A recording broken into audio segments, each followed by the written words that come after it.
How many books did you read this year? Does it make you feel a bit guilty? So many times I've come home from work, I've seen the book on the desk and said, not today. And I'm a writer, so I know how you feel. This week, I've been thinking about why we face this reading block. I hope the answers will help us to chill out a bit, go easy on ourselves, and at the same time rediscover our love of reading.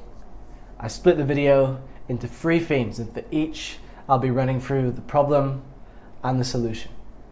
Let's get to it. The first theme is picking the right book. The problem is we feel pressure to learn, to improve, to be deeper, to understand the currents of the present time, to get ahead. We're always looking across the desk. What should I be reading? What's everyone else looking at? What is on the bestseller list?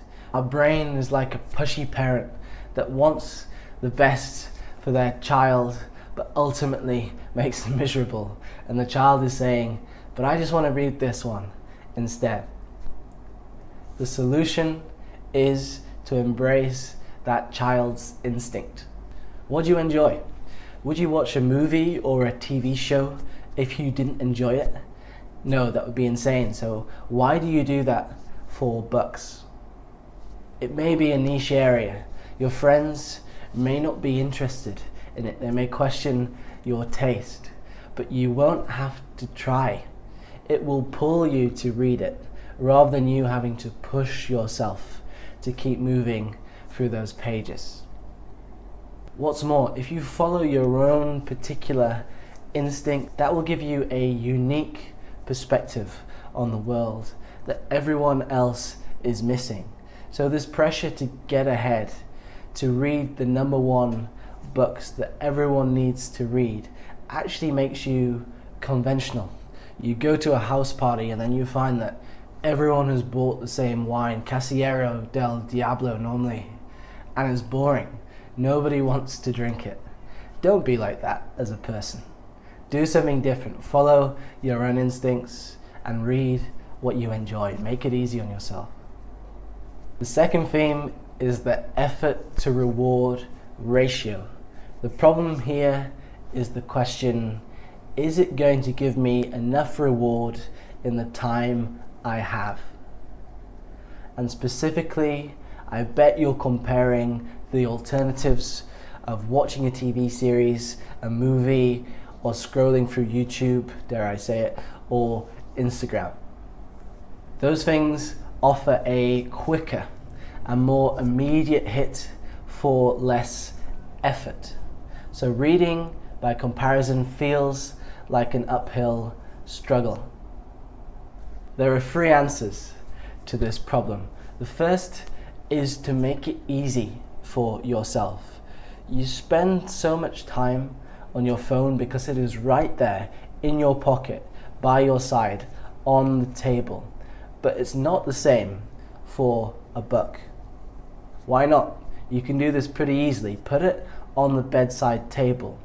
Even better, take it with you when you go to work, at the weekend, when you're out in town. Have it literally to hand. Reduce that barrier to entry. And it doesn't have to be a physical book. You could go for a Kindle or an audiobook as well. Just make it easy for yourself. The second answer, destroy distraction. Reading requires sustained concentration.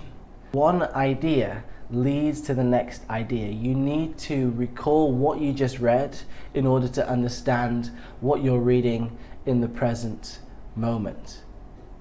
To achieve that, you need to destroy distraction, which can be so challenging in today's world.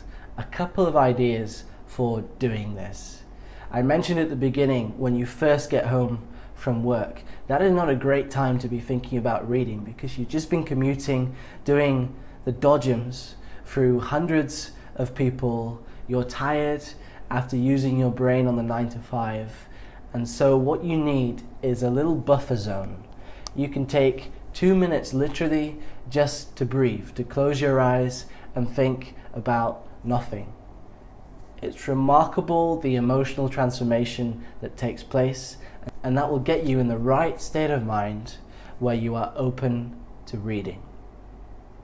The second thing is to replace those dopamine hits with something that is more productive. So instead of reaching for your phone, what you can do is give yourself little comforts. Maybe you don't want to turn to alcohol, but maybe it's a cup of coffee or tea as you go. Maybe it's a really comfy chair, it's a nice environment, it's some music in the background. This provides a constant bedrock of low-level stimulus that enables you to get into the groove of reading. Once you've started, the book will take care of the rest. It will take on the flow itself. The third answer is to relax about time. Time seems the most precious commodity nowadays, and we have a healthy instinct to use each minute to the full. But this has a downside. We question all the time, what am I getting out of this? How is this helping me? Am I wasting my time? Instead, we need to reconceptualize a little bit. We need to embrace slack time. Ultimately, we need to give ourselves a thank you, to say you can chill out and stop now trying to achieve all these different things. You don't need to learn from this. You don't need to come out a better person. You may not even enjoy the passage that you've read. Don't worry about it. You have time to spend on yourself, and this is not wasted, it's the opposite. The third answer is to see reading as one experience among many.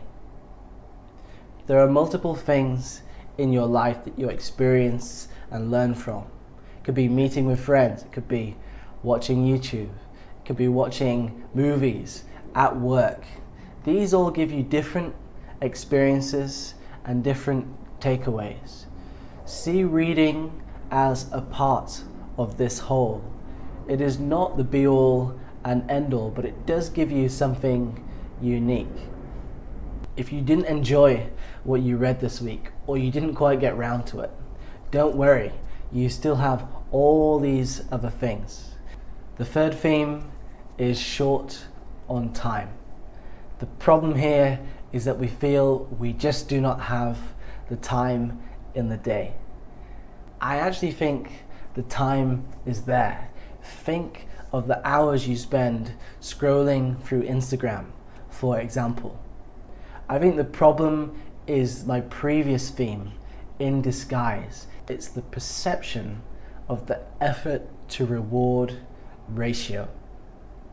The response comes in two parts. The first is to challenge this idea of the slow burn, that you will not get quick rewards from reading. This actually just isn't true. I've read single phrases that have stayed in my mind for years, that have made my day, that have completely transformed the way I think. What's more, a single phrase or a key passage gets your imagination going, and there is nothing more compelling than your own imagination, because this transforms the realm of possibilities in every aspect of your life. It makes the world anew, and it doesn't take that much to prompt it. It is always there, waiting in the garage for you to take it out for a drive. The second response is to make time for yourself. And you don't do this for reading, you do it for its own sake. What happens is a cycle as follows. I'm feeling stressed, I'm feeling dissatisfied, so I reach for a short-term escape. That's the dopamine hit of my phone. But after some time, the hit wears off I'm actually feeling more dissatisfied than I was before. I spent all this time staring at a bright screen at night, which tells my brain that it's basically time to wake up, to stay alert. This disrupts my sleep. So the next day, I'm even more stressed. I'm more dissatisfied. I need that phone even more than I did yesterday. The cycle deepens. The response is simple, and it shouldn't make you feel guilty. Take care of yourself. Create a chilled environment. Think of the things that you need. You know, if you're going to put on a spa experience for yourself, what would it consist of? Maybe you need a comfy chair, a little bit of mood lighting.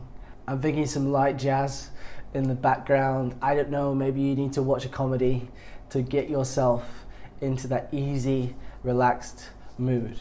Whatever you need, create that environment, create that time. What I like to do is to block out an evening each week where I have no plans but to stay at home and do exactly this. Once you have created the time, you do that for yourself. You don't do it to read. But when you're in that mood, you'll probably find yourself naturally reaching for that book. The conclusion is, read more if you want to. The irony is, if we see this as a to-do, we will not do it. Pick the book you want, at a time you want, in a place you want. And if you prefer to watch my channel instead, I wouldn't judge you for that. You can subscribe here, hit the like button, and I'll see you for more next week.